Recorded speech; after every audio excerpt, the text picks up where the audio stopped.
Well, hello, and welcome to episode 162 of Drink the Movies. I'm Brian here, as always, with Michaela. And Michaela, a couple years back, we covered one of the all-time classic comedy ghost stories of them all. We talked about Ghostbusters. It was a really good time. We made a fun cocktail with little marshmallow Stay Puff Man there as a garnish on that. That was a really good time. And then, last year we went and saw Ghostbusters Afterlife. It was one of the first movies we saw back, when theaters got opened back up. It was an early one that we went and saw. I had a really fun time with that, checking out the new Ghostbusters story, a little bit of the old, but a lot of the new. And then we had Ghostbusters Frozen Empire coming out this year. We just went and saw it last week. We're going to be chatting about it over on Patreon, but that got our wheels turning. We said, should we talk about Frozen Empire on the show, or should we talk about the real second Ghostbusters? And that is That's right. Ghostbusters Part 2. That's right.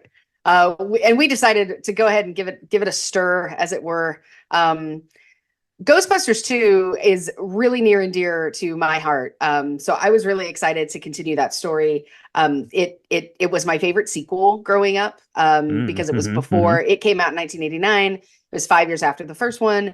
It was before Terminator 2 came out. I probably wasn't old enough to really watch Terminator 2 anyway. I bet that didn't stop me. But Ghostbusters 2, man, it's the game. The gang is all back. You got Annie Potts in like a little cute red wig, and she's like, "Ghostbusters, yes, we're back." It's so great. Yeah. The whole gang is back here. In 1989 for the second part, it was a sequel that was always coming our way. We just had to bide our time and wait for it. And I think when you're a kid, I think Ghostbusters 2 is your jam more so than the first Ghostbusters, and then you kind of ebb and flow with that. But we're going to talk about that when we get into the main show here. So let's do this, Michaela. Let's take a quick break, and we'll be right back to whip up this week's drink. So this week's cocktail comes from Crystal Head Vodka, which is super cool, super creepy looking. I love Crystal Head Hmm. Vodka. The vodka's fairly tasty, and the bottles are really cool. They've got like a black one, and actually this one calls for the Crystal Head Onyx Vodka, which is like black and dark and scary. And then they've got like a clear one. They had like an alien one for a while, I think, as well. So we really love featuring Crystal Head Vodka. This is called the Slimer's Revenge. It is called The Slimer's Revenge. We were thinking about what cocktail to do for Ghostbusters 2, and the obvious choice is to make some sort of pink goo cocktail, but we really, to be Yeah. honest, had a hard time coming up with a pink gooey cocktail that kind of hit all the notes we were looking for. But what you can't have in a Ghostbusters movie, no Slimer. You have to have Slimer in your Ghostbusters movie. It goes and Slimer makes a couple of appearances here in this one, so Slimer's Revenge it is. Let's go ahead and throw one of these together into a shaker tin. Go ahead and put 2 ounces of your Crystal Head Onyx vodka. Now, Crystal Head Onyx vodka is the one that comes in the Black Skull. It's apparently distilled from agave. I don't know how that makes it different than like a silver tequila, or if it is a silver tequila, but Crystal Head vodka is like kind of committed to the name vodka, so we're gonna stick with that. So 2 ounces of that. You could just use regular plain old vodka. That's what we did because we didn't have the Onyx on hand. So 2 ounces of that, 1 1/4 ounces of pineapple juice, 3/4 of an ounce of lemon juice, 3/4 of an ounce of honey simple syrup, and 1 teaspoon of matcha powder. You don't need a lot. That matcha powder is potent stuff. Go ahead and give that a shake with some ice. Strain it into like a Collins glass filled with ice, and then garnish it with some mint. And it looks like Slimer in your glass, but it tastes like a tropical good time. Yeah, this was actually really good. The matcha, for anybody that's never done matcha, like you add it to tea. It is a tea. It's got a lot more of a mellow, earthy taste though than like coffee does, or like Mm, regular like hmm black hmm tea. So it's got that piece to it. But one of the things that I really liked about this is that the mix between the lemon and the honey really brightens it up a bit. We're doing a lot of pineapple these days, because it's hot outside finally, and so the pineapple juice gives this kind of tropical aspect to the earthiness that the matcha has. This is really good. And it's pretty easy to make. The honey simple syrup, anybody can make it. It's simple syrup that instead of using sugar, you use honey. Super easy. Anybody can do this. That's right. Yeah, it's really simple to put together. These ingredients might be things that you just normally have on hand, and then yeah, the matcha powder just kicks it off there with the green. I don't think you probably get much flavor from the matcha, so if you wanted to make this, without that, and it would just be, pineapple-y, honey, vodka colored. That would be good too. So definitely give one of these a try, and it's perfect if you're hosting a Ghostbusters 2 party, or maybe you're at the trial of the century with the Ghostbusters. I don't know for sure. Let's do this, Michaela. Let's talk about that here after we take a quick break. So we're going to do that. We'll mix up another Slimer's Revenge, and we'll be right back to chat about this week's film, Ghostbusters Part 2. Or it's just Ghostbusters 2, not even part, just 2. When the slime starts to rise, The Titanic just arrived. when ghosts start arriving by the boatload, We gotta find the guys. there's only one thing to do. Sometimes weird things happen. Someone has to deal with it. And who are you gonna call?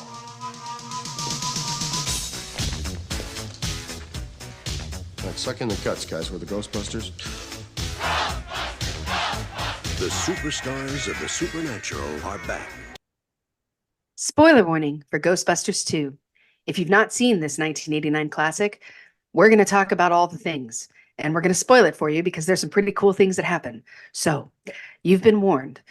My advice is if you haven't seen it, you should press pause on this show right now, and you should go watch it. You could also make yourself up a Slimer's Revenge because it's really tasty. And then you can come back and we can chat about all of the things Ghostbusters 2. All the things Ghostbusters 2. That's right. Released in 1989. Michaela and everyone is back. We've got Ivan Reitman back to do the directing. We've got Bill Murray, Dan Aykroyd, Harold Ramis, Ernie Hudson are back as the Ghostbusters. Sigourney Weaver, Annie Potts, and Rick Moranis are back to reprise their roles as well. We're going to talk about those roles as we go through here because, the real true hero of Ghostbusters 2 is Louis Tully, played by Rick Moranis, who finally gets to don that Ghostbusters attire and go in to save the day. After some babysitting adventures with Janine for sure. So Ghostbusters comes out in 1984, right? It makes $300 million at the box office. They estimate that it made about $31 million in VHS sales. They estimate that it made about $20 million on soundtrack sales. You know, that song, Who You Gonna Call? That was everywhere. So a lot of money from the first part of Ghostbusters. So we're definitely going to be getting a sequel to this, right? Right, kind of. Had a couple of things go bad for the Ghostbusters here. So Bill Murray goes into like a semi-retirement, as he is one to do. Ghostbusters was actually his last film until he did Scrooged in 1988. So he took 4 years off of acting. So getting Bill Murray back, still a problem for the Ghostbusters franchise, but was a problem even from the start. So we got that. There are lawsuits going on about the song, about the theme song. There are lawsuits going on about the logo. So kind of all these things are being thrown at the Ghostbusters. But, the Ghostbusters eventually find their way back, just like they do in this movie, 1989. Boys are back. Let's go get some ghosts, Michaela. That's right. And a lot has happened in the 5 years that it took before we meet the Ghostbusters back up. So if you'll recall, at the end of Ghostbusters, the original, there's kind of a big cleanup event that has to happen after the giant Stay Puft Marshmallow Man gets blown all the way to all over Kingdom Come, basically. Zool is defeated, but now everybody's covered in either dog dust, parts of a building that have fallen off the top of that really weird apartment, or marshmallow. And it didn't go well for the Ghostbusters. So the town, the city of New York, was like, thanks so much for saving us from the gatekeeper and the keymaster and Zool. But unfortunately, we're going to blame this all on you too. And so the Ghostbusters have been kind of put on a restraining order from being able to use any of their proton packs or do anything. So we find at the beginning of this film, kind of where they are now. And so Ray now owns like an occult bookstore. He works a side job alongside Winston to go and like sing the Ghostbusters theme song at birthday parties for really unappreciative 11-year-olds. It's really sad. Dana Barrett has broken up with Peter Venkman. She's ran off, got married to somebody, had a baby, then they broke up. Now she's back. Peter Venkman is like a talk show host in the world of the psychic, where he's interviewing people who are coincidentally talking about the end of the world. And then the end of the world in 2016, the lady predicts. So I guess how right things were. Right. Well, it's funny because when I watched this, right, one of them is saying the world's going to end on New Year's Eve this year. And Peter Venkman is like, that doesn't make any financial sense. What are you doing that for, dude? And So your alien had a room at the Holiday Inn, Paramus. It might have been a room on the spacecraft made up to look like a room at the Holiday Inn. I can't be sure about that, Peter. and that obviously didn't end up happening. So then as a kid, I believed that the world was actually going to then end on February 14th, 2016. So that day, I was waiting with bated breath for aliens to land just as she predicted, but that didn't happen. So I Valentine's guess they Day. were both not psychic. Both not psychic. Bummer. That's right. That's right. Yeah. And then Dr. Spangler there, played by Harold Ramis, is he's back in the lab, back in the like school environment. He's running some tests, and he's basically just doing it to like see like how agitated and miserable he can make people, which is really funny. Let's see what happens when we take away the puppy. Dr. Spangler is by far the best part of Ghostbusters Part 2. Well, save Louis Tully for sure, but I really love him in this. And basically, the evil demons that get reawakened is from everyone being sad. So maybe Egon was the one that fueled this in the first place. I don't know. But let's get this movie started a little bit here. We've got the baby on the loose is how this thing opens up. Dana Barrett has a kid now, pushing it around in a little bit of a stroller, has some groceries there. She stops to talk to someone, I don't know, and the baby stroller just takes on a mind of its own. It starts like weaving and zigging and zagging all through traffic there. It looks pretty bad. I will say Dana Barrett was able to afford a very pricey pram. It looks very fancy. I will say that. But it stops, and then, cut into the Ghostbusters. You got the Ghostbusters song blaring there, and then immediately cuts from like the title screen with that song to Dr. Raymond's dance and Winston Zeddemore going to this kid's birthday party and then just playing the song again. Watching this as an adult, Michaela, I don't know if you felt the same way, but as a whole, Ghostbusters Part 2, I didn't like as an adult as much as Ghostbusters Part 1, but I really liked how kind of like self-referential and kind of like meta it was about like making fun of the fact that it had been 5 years since it had been on, and everyone was kind of over the Ghostbusters now at this point, and it was coming back. Yeah. Man, face it, Ghostbusters doesn't exist. You're from now, those kids won't even remember who we are. Ungrateful little yuppie larva. After all we did for this city. Yeah. They conjured up a 100-foot marshmallow man, blew the top 3 floors off an uptown high-rise, ended up getting sued by every state, county, and city agency in New York. Yeah, but what a ride. Yeah, for sure. Where they're kind of hanging on to, the dregs of like the fame that they had. And also like trying to figure out like what is going to happen for them, which was interesting because that's sort of what happened at the very beginning of the first film, is that they get kicked out of their funding at NYU. They don't know what they're going to do, and so they decide to Ray like puts 3 mortgages in on his house, and so they end up funding the Ghostbusters that way. And so they're kind of at a standstill now. But then some really strange stuff happens with this slime that, of course, involves Dana Barrett because it has to. It has to. Her poor child is like ran around on this little pram, and it's a very old fashioned looking pram as well, which I thought was interesting. It's very classic. It almost like gets her little baby Oscar almost gets hit by a bus. And she goes to Egon because she and Peter are not on speaking terms. And Egon's like, yeah, I'd like to bring all the Ghostbusters in, except for Peter. Of course, we won't talk to him. But that doesn't work because Peter, he weasels his way in. And so when they go to interview Dana and her little baby Oscar and kind of run some tests on her bathroom and like all of his clothes and stuff, she's really upset to see Peter. And it's really kind of funny because I love how this part of the relationship and this part of the film kind of expanded and evolved. At the end of the first one, you're left to believe that Peter and Dana are going to be an item. You don't know how well that's going to go. And so it's kind of neat to see 5 years later, turns out it didn't go that well.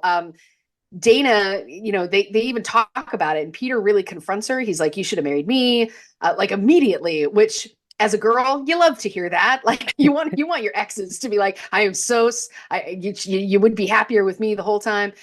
But she's like, I had to protect myself. And they have kind of this relationship reassessment over the course of this film that I really like. And I wish that for everybody who has an ex, right? Because it would be great if you could do like a post-mortem, like what happened and why didn't it work? And do you still miss me? And that sort of thing without it being super gushy and like, I don't know, over the top. I really, really loved that aspect of it because at the end of the day, Dana is like, I just want to do what's best for my kid. Yeah, you were a lot of fun and I love your sense of humor, but at the end of the day, I got to protect myself and you didn't seem really serious about me. And Peter's like, well, and then Peter Venkman will make another joke in the middle of like these serious arguments that just proves Dana's point. I love it so much. That's right. Yeah, he even says, yeah, you should have married me. And she says, well, you never asked me. So there you go. Peter Venkman, never lacking for confidence, is Bill Murray here in this role. Yeah, so basically we've got this kid running amok through traffic there in his stroller, and she calls in the Ghostbusters. I like they go and kind of everyone meets back up at Ray's like paranormal shop, which becomes kind of a major key in the newest installment of the Ghostbusters story here. So everyone kind of meets up there, and they end up going over to Dana's house, and they're doing all the little like I don't know, readings, whatever those are called. I don't know. I'm no ghost scientist myself, but they've got the little gadgets out there measuring Toby, and they're asking him like all these questions and measuring him like how long he is and all this stuff. It's pretty funny there with Ray and Egon doing that. Well, Peter and Dana are off, mending fences or just re-breaking fences. I'm not 100% sure. Okay, subject is a male Caucasian. Approximately 24 inches? 24 inches in length. Subject weighs approximately 18 pounds and is about 8 months old. Okay. Ocular. Pupillary response normal? Auditory. Seems normal. Ampullary reflex. Appears to be ticklish. Yep, baby ticklish. But they end up, kind of going into the bedroom. They don't find anything there. They go out into the streets and they read and they find, all their meters are just going nuts at this place. So they decide it's time to dig a hole right here in the street, right here in First Avenue. That seems like a good idea for the Ghostbusters, who are already on a bit of a tight leash from the government officials there. That's right. Yeah. So what I find really interesting in this piece, right, is they're like, hey, somebody's we're gonna dig a hole in the middle of New York City. And they get asked a couple of times, right, by cops that are like driving by because they're doing the right thing by putting up like signs and things in there. But I don't know how they get like one of the earth movers, the jackknife things. The jackhammer. What are those called? The jackhammer is like, yeah. And they're like, what are you doing? And they're like, we're working hard. We're working hard. So finally, like the cops show up, the water guys show up, the electricity guys show up, and they're like, you're with none of us. What are you doing? And they're like, we got a gas leak. And so they realize that this hole that they've built kind of opens up into this air shaft.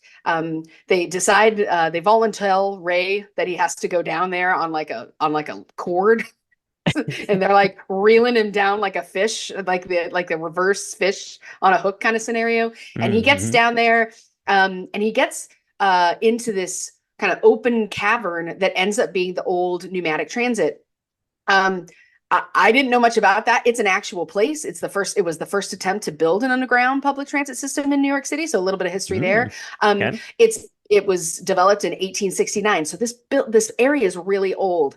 But rather than seeing the train tracks at the bottom of this, we see slime, like a lot of the pink slime. And it's the same slime that like somehow crept up 400 feet through this crack on the ground to possess the stroller, to run around in the city. Anyway, it's this river of slime while like all of the State Department people are telling the Ghostbusters that they have to stop drilling right now. Like Ray is like down there and the slime is getting like really excited to see him. and so they end up causing like this major breakdown of the entire like power grid of the entire city, right? And that does not go well. You're not with Con Ed or the phone company. We checked. So tell me another one. I got a major gas leak here. Where do you think all this is coming from? The sky? Yeah, no, I love this part. I love a couple of things here about this because they do cause a power outage because Ray kicks. It's like the oldest, rustiest pipe in the whole world that he kicks. That was like the power grid for like 10 million people in the greater New York area. I love that. I love that. Yeah, so it knocks power out. I also love that this pink slime stuff is like coming up. It's coming through like the like sewer grates and like rain grates and up through like cracks in the concrete. And then they just show all these people like walking into it. Like you don't like look down to make sure you're not stepping in like a big puddle of pink goo. Come on, what are you Yeah, I doing, call New BS Yorkers? because this is New York, right? Like, I mean, there's a You don't lot of make eye shady stuff that contact with happens in New York. people. You don't make eye contact. You look down. You keep your eyes down in New York City. You want to see where you're Mm. stepping, for sure. And yeah, pink goo could be the problem. And yeah, it did. It took over the stroller, right? And it's kind of like latched on to the fact that it wants a kid. So let's talk about who I guess are the ones kind of not controlling the pink goo necessarily, but the our villain, our old Yes, our demon, nemesis. our nemesis in a painting here, and his new lackey. So we go to the museum, right? Dana is there working. She's apparently not a classical cellist anymore. She's now an art restorer. Bit of a turn. You don't have time to practice the cello with a newborn kid. I guess you're there cleaning up paintings, and we're introduced to her coworker, supervisor. I don't know for sure. Her Dr. supervisor. Janice Poha, played by Peter McNichol, who has the most absurd accent of all time. They even It call is him out on Vigo. it in the show. I think Peter's like, where are you from? And he's like, the Upper West Side, which is really funny. But yeah, so we've got him, and they're restoring this very creepy painting, Michaela. Yeah, it's very creepy. It is Vigo, Vigo the Destroyer, Vigo the Slayer, Vigo the Torturer, Vigo the Unholy. I think he was also called Vigo the Butch, according to Peter Venkman. Vigo is very scary. He's like on this. It's a beautiful painting. I don't know who made the actual painting. It almost looks like a photograph, but it's not. And he's like standing there. He's got like this gauntlet on, and he I don't know, he was killed hundreds and hundreds of years ago, about 6 different times before he finally died. But he did say, time is but a door, or death is but a door, time is but a window, and I will be back. And apparently this painting gives Dana and everybody else the creeps. Janos, Dr. Proha, is totally oblivious to this, but everybody else is like, this painting looks weird. I don't know why we're putting it in the arc in the middle of this wide open space in the art museum, but everybody's like, it's looking at me, I can feel it smiling at me, it's very strange. And one night Janos is there by himself, and I don't know, lightning comes out of the painting's eyeballs, and Vigo kind of comes to life in this painting and tells Janos that, hey, he needs a child, that they need to find a child so that he can live again, because he wants to come back and bring about the death of the world, and have everybody have a lot of power and take control of everything. So Dr. Janos is he's kind of taken hostage within himself, because he's not a bad guy. He's kind of a dunce. He keeps trying to ask Dana out. She keeps politely saying no.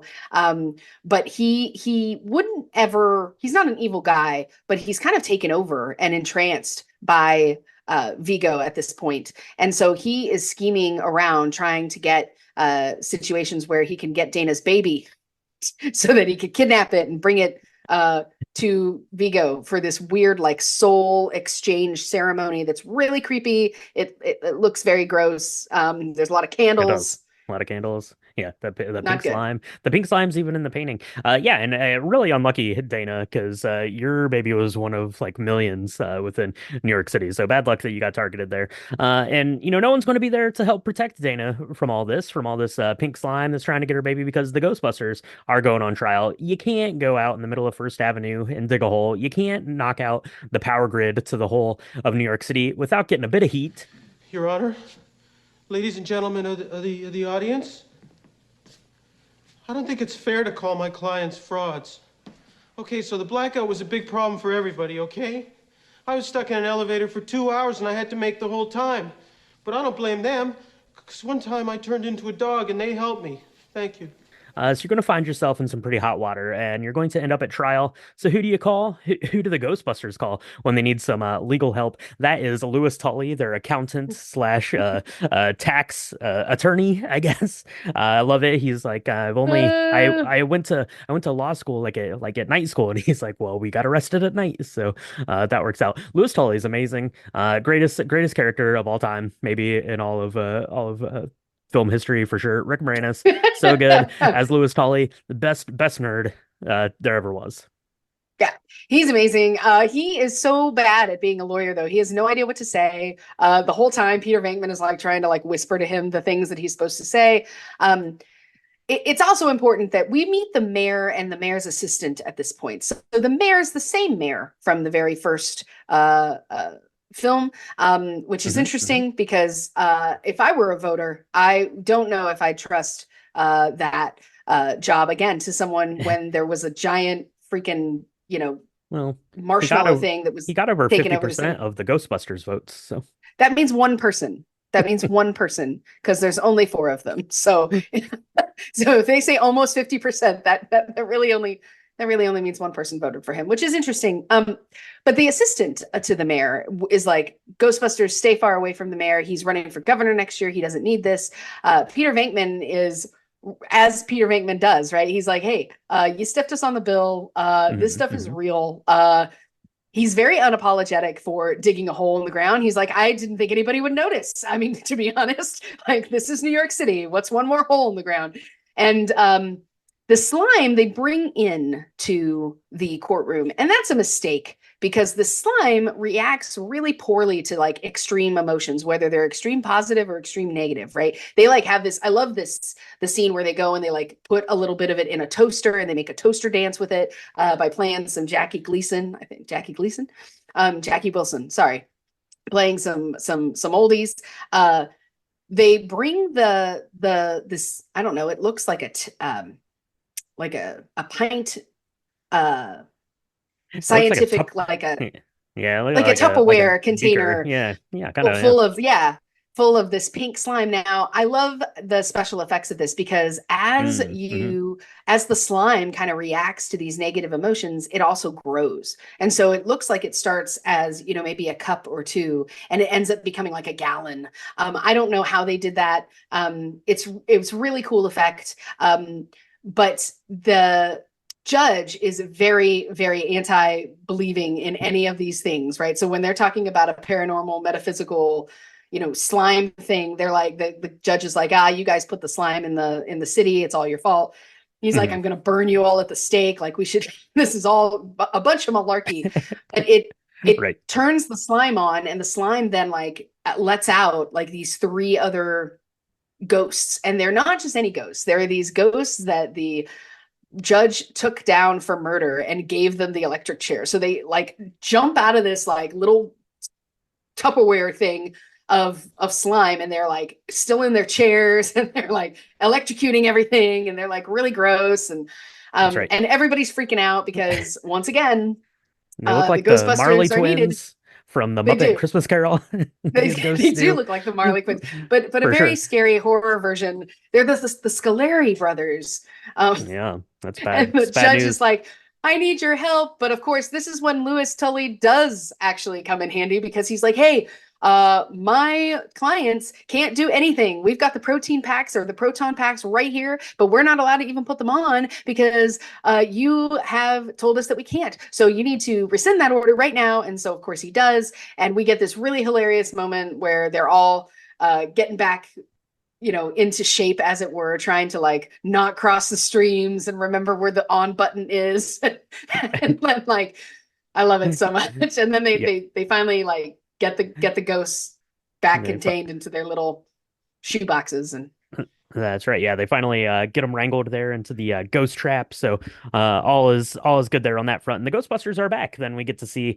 I really like at the beginning of the film the Ecto one. The car is all like dirty and like beaten down and stuff. But then after the trial, and they're back out to catching ghosts because ghosts are on the loose, right? That pink slime is kind of setting all these spirits free around the city. So they're back. They're doing a little bit of a montage here of them catching some ghosts and different ghosts around the city and stuff like that. And now the Ecto one is all like cleaned up, right? So it's like the triumphant return of the Ghostbusters here at this point. But not everyone is on their side. You mentioned the mayor, Michaela, but you didn't talk about his assistant at all, Hardemeyer, who's played by Kurt Fuller.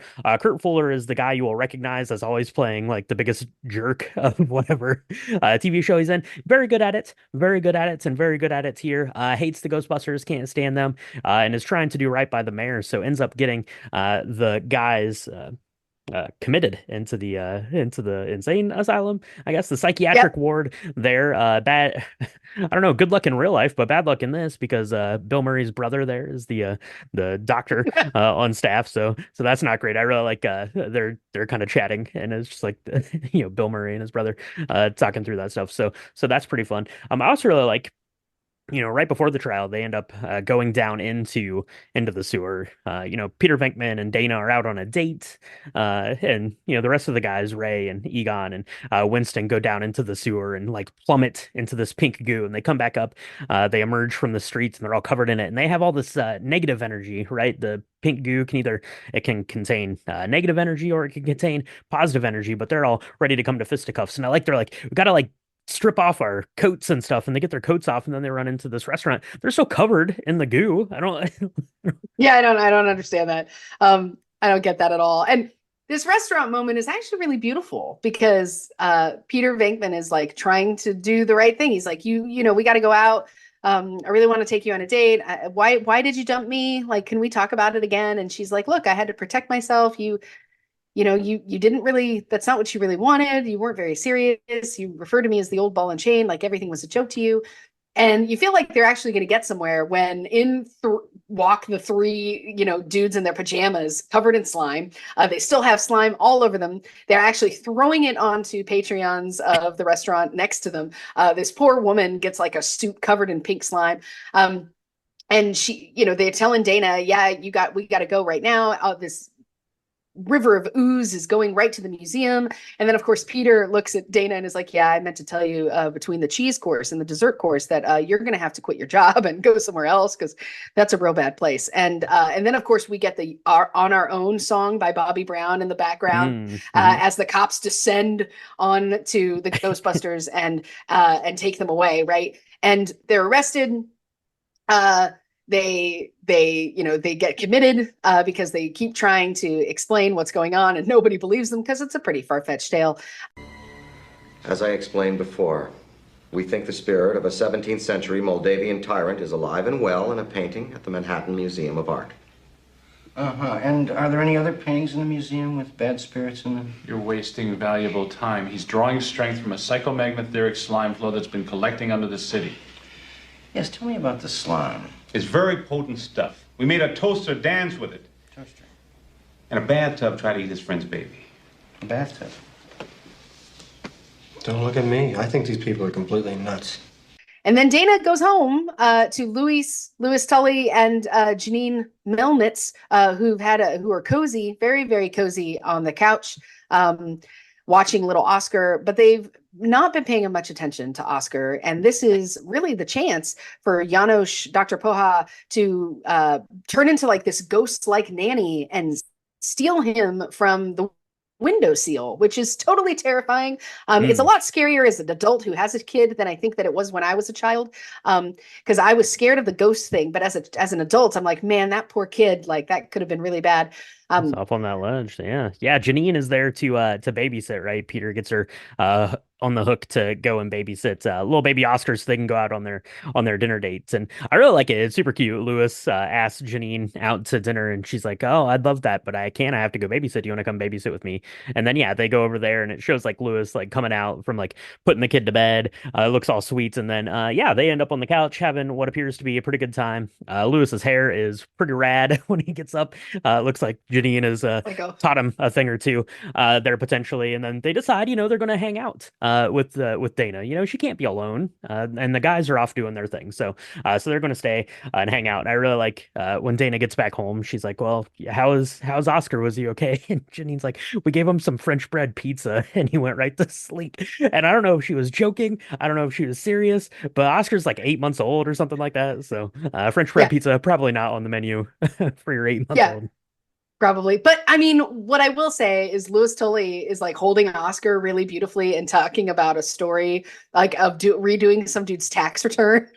And the kid passes right out and he's like, I used to practice on my hamster. Oh, I love Louis. Oh, so great. So But good, so when good. baby Oscar is kidnapped by the ghost of Janos or whatever, she's like, I gotta go get my baby. They're at the museum. I gotta go.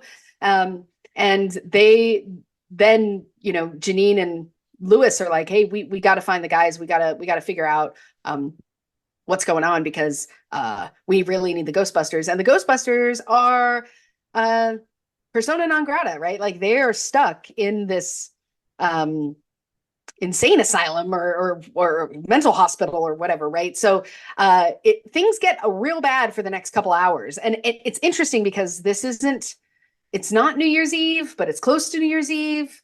Maybe it is New Year's Eve. I'm not real sure. It got a little fuzzy to me at this point because a lot of things start happening with the slime. So the slime is like creeping up into all of the different air pockets that there are, not just that one that they found. And it's more ghosts are like coming out of that. More like evil things are happening. People are freaking out. The Titanic ends up arriving. It's really late. And you got the two guys at the dock that are calling in saying, better late than never. But it's like this really cool effect. And I remember the being Titanic chilled. effect looks really cool. Yeah. Yeah, I remember seeing it and being like, oh, I need to go learn about what that is because I had no idea. I was like 10 when I saw this film. So I thought that was super cool. Like all of the people are getting off of the Titanic and there's a giant hole in the side of it. And finally, it's like Cheech Marin, I think, is one yes, one of the guys. He's like, well, I guess better late than never. Too soon, Cheech, right? Too soon, too soon. But David Margulies, who's the mayor, Lenny Klotch, which is an interesting name. But Lenny finally is like, guys, I've had enough. We need to find the Ghostbusters. And Jack Hardemeyer, his assistant, is like, they're not available because I had them committed because they were going to go to the press. And the mayor is not having any of that. So he fires Hardemeyer and he goes and lets the Ghostbusters out.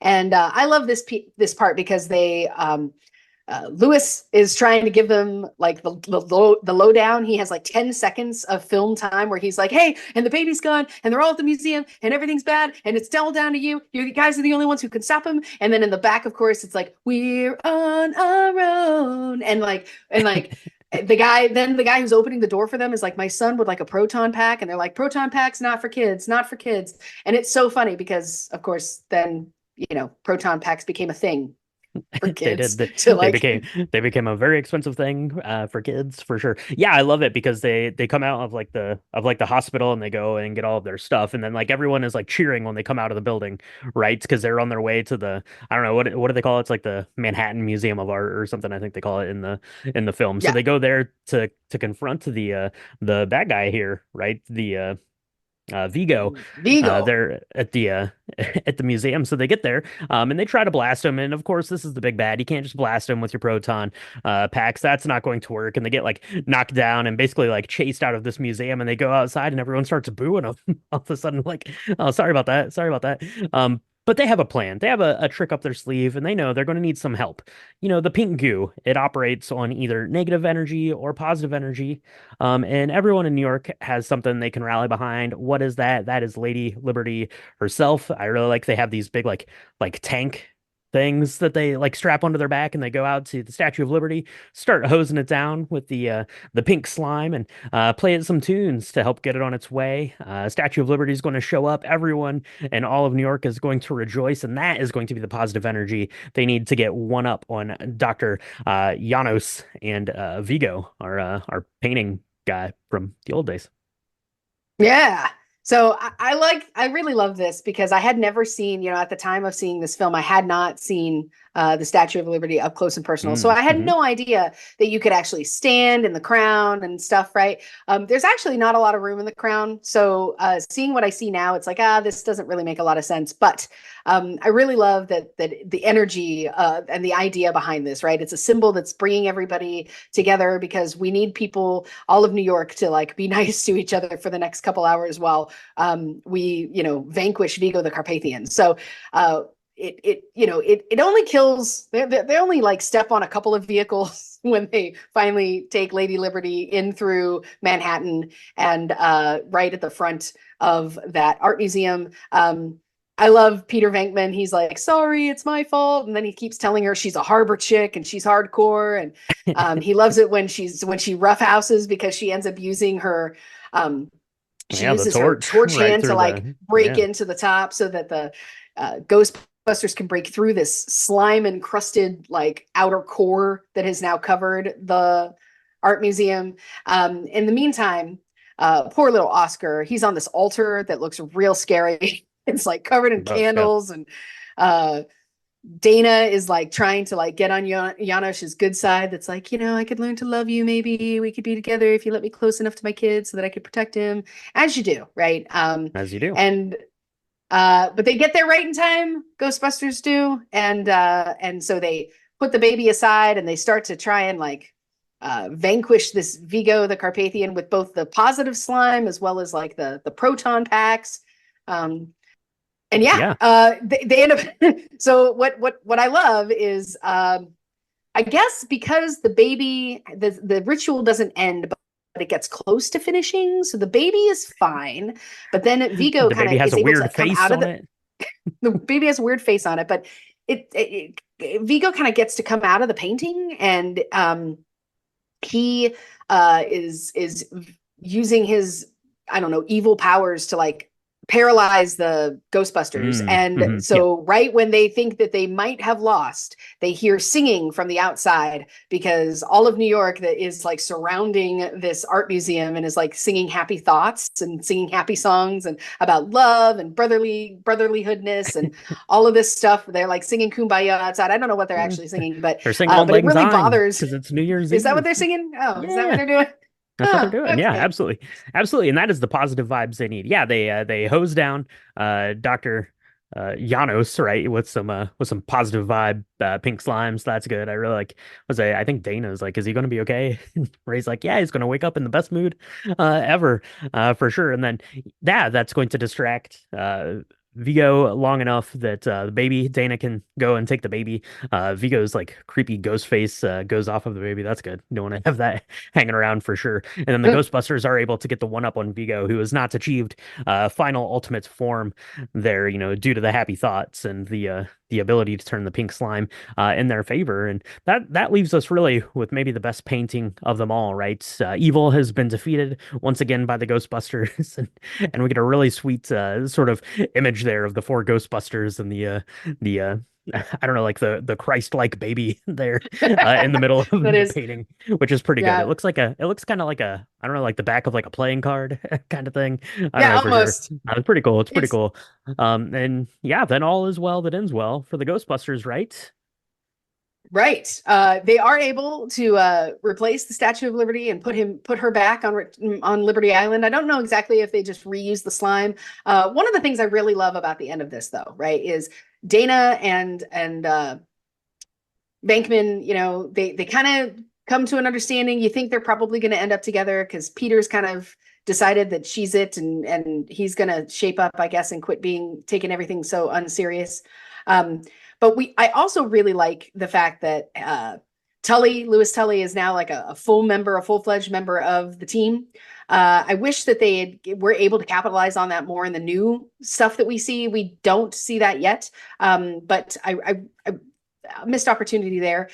I really love that they are able to kind of put a bow tie around some of the things that they've done, and it looks like now they've actually they're getting a Medal of Honor. It looks like the city is actually like, thank you for saving us from all the ghosts for the second time in the world in 5 years.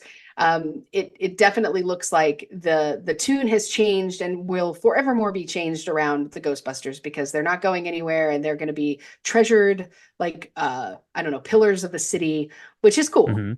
That's right. Yeah, they kind of one of the themes about this, and there was the 5-year layover between the films. There are you have basically all of the Ghostbusters. Like, well, we saved the city, and then you sent us like a huge bill for everything that got destroyed. We got like sued by like every like state and township and local government of New York State and all this stuff. But yeah, finally get their dues. How many times do you have to save a city? Even says that at the beginning. There, Ray does when they're coming out of the kids' birthday parties. Like, we stopped this portal from being opened and destroyed this 100-foot tall marshmallow man and saved like the top two floors of this thing from being blown up. And Winston's just like, yeah, but 5 years is a long time. So, Yeah, man, this ain't cool. I really like the slime aspect of it. Like, I get made fun of a lot because I tell people that I love them all the time. It might even true. be a little off-putting. It's true. But I really love that when Janosch wakes up, the first thing he does is tell everybody that he loves them, right? And the same thing happens to Ray. They end up having to like spray Ray down because he becomes Vigo for like a second or two. And so they have to spray him with that positive stuff. He wakes up and he's like, hey man, I love you. And so the two slime guys like are embracing, they're telling each other they love each other. It's so great. I don't need Yeah. slime to do that, you know? That's Wouldn't the world be a better that's your love place of if we didn't pink. need I think maybe it comes from the pink maybe slime in this movie. The slime the pink effects slime? in this movie are excellent. They're really really cool. Kind of all this practical like pink slime just coming up through like sewer grates and stuff. I always think that it looks really great when they do. Of course, you get Slimer in there a time or two. Once I think at the fire station, then he's like driving the bus that Lewis gets on to go, and he's like, "Oh, it's you." He's like, "I hope you're a friendly ghost now," or something. I don't remember what he says to him exactly, but yeah, he's driving the bus, and that's pretty fun there. So yeah, that is Ghostbusters 2. It is a really fun kind of adventure. It felt a little bit more like what was it, like the new Ghostbusters, I think was the animated series that kind of was Yeah. on in between these. It has a little bit more like playful, like fun bits to it than the first one, which had, definitely, was fun and zany and kind of lambastic, but this seemed like it was more so that. And definitely appreciated that, especially as a kid. So like I said, kind of at the top, a lot of kids really kind of prefer Ghostbusters 2 to Ghostbusters 1. And watching it as an adult, I liked kind of all of like the subtle nods that, the, the Dan Aykroyd and especially and Harold Ramis when they were writing this were kind of acknowledging the fact that this had happened and the reception of Ghostbusters was so huge, and then it kind of went away and fell out of the limelight and stuff like that, and coming back. I really liked kind of the wink and a nod sort of approach that they took to telling this story 5 years on. Yeah. So Yeah, for sure. The special effects I thought were really great. I mean, the idea of the Titanic, the painting itself looked really cool. The way that they mhm. created the painting that could actually move and stuff. I thought that that was really neat. It worked out. It aged pretty well. I do find that this Mhm. film, I still prefer this one to the first one, believe it or not. I think the first one is a little adult for kids. There's a couple of It's a little scenes that scarier, are I think. Yeah. a little scarier. I mean, when the guy turns into the dog and stuff, that's scarier. This is I don't know. I never felt like the baby was in really any danger. And so I think that this is just much more I don't know, palatable for the younger audience. And the music's kind of fun. Bobby Brown is like the one time I like Bobby Brown ever. So that's cool. Yeah. The soundtrack is pretty rocking. The soundtrack is rocking, for sure. And they keep singing like the theme song, like all four of these guys keep singing it like periodically throughout the film, which is pretty great too. So, yeah, that is Ghostbusters 2. So let us know at home if you prefer Ghostbusters or Ghostbusters 2, or if you've had a chance to take in the newer Ghostbusters, either kind of the Busters that came out and when was that, like 2015 or something like that, or the two newer ones, Afterlife and Frozen Empires. Let us know what you think about Ghostbusters. Let us know if you make yourself up a Slimer's Revenge, because it was a really good one, Michaela. I think that this is going to That go was on good. like the usual rotation for cocktails for me, at Yeah. least especially as we get into summer. It's going to do all the right things, and watching Ghostbusters again is definitely on the horizon for me because these movies are great, and always have a good time checking these ones out. Yeah, same here. I really like the cocktail. Give it a shot, everybody, because it's worth your time for sure. Absolutely. So that's going to wrap it up here for Ghostbusters 2. Check out patreon.com/drink the movies if you want some extra bonus content, including our chat about Ghostbusters Frozen Empire, which we had a chance to go see in 4DX. Luckily, no pink slime there in the movie theater that night. We'll be talking about that on Patreon. And if you want to follow the podcast and see what we're up to, you can do that on our website. It's drinkthemovies.com. That's where we post our recipes and pictures, all that stuff. Merchandise shop coming very soon. There'll be a link to that in all of our bios and onto the website. Speaking of bios, social media, reach out to us. Let us know what you thought about the Ghostbusters here. You can do that on Instagram and X and Threads and Blue Sky. It's at Drink the Movies and Facebook.com/Drink the Movies.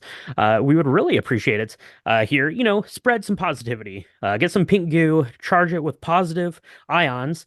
And the best way to do that is by leaving us a review because that gets Drink the Movies out into more ears. And that's the best, right, Michaela? Where can people do that? You can find us on Apple Podcasts, Spotify, Good Pods, wherever you're listening to us right now. There is a button. It's a subscribe button. You can press it, I promise. If you really like what you're hearing, you should leave a 5-star review. There's a bunch of ways in which you can do that on your rectangle. Any of that lets other people know about how awesome you like the Drink the Movies podcast. Look, it's the best job in the world. We are so knocked out all the time that the community has grown into what it has, and it certainly hasn't happened because of us. It's because of listeners like you that are able to share that and subscribe. So we are so grateful, and thanks for spreading the Drink the Movies, Drink the Music love out there. That's right. So who are you going to call? You're going to call Ghostbusters and Drink the Movies. And that's going to wrap it up for this one. So thank you everyone for joining us. And we'll talk to you next time on Drink the Movies. Kind of makes you wonder, right? Whether she's naked under that toga. She is from France.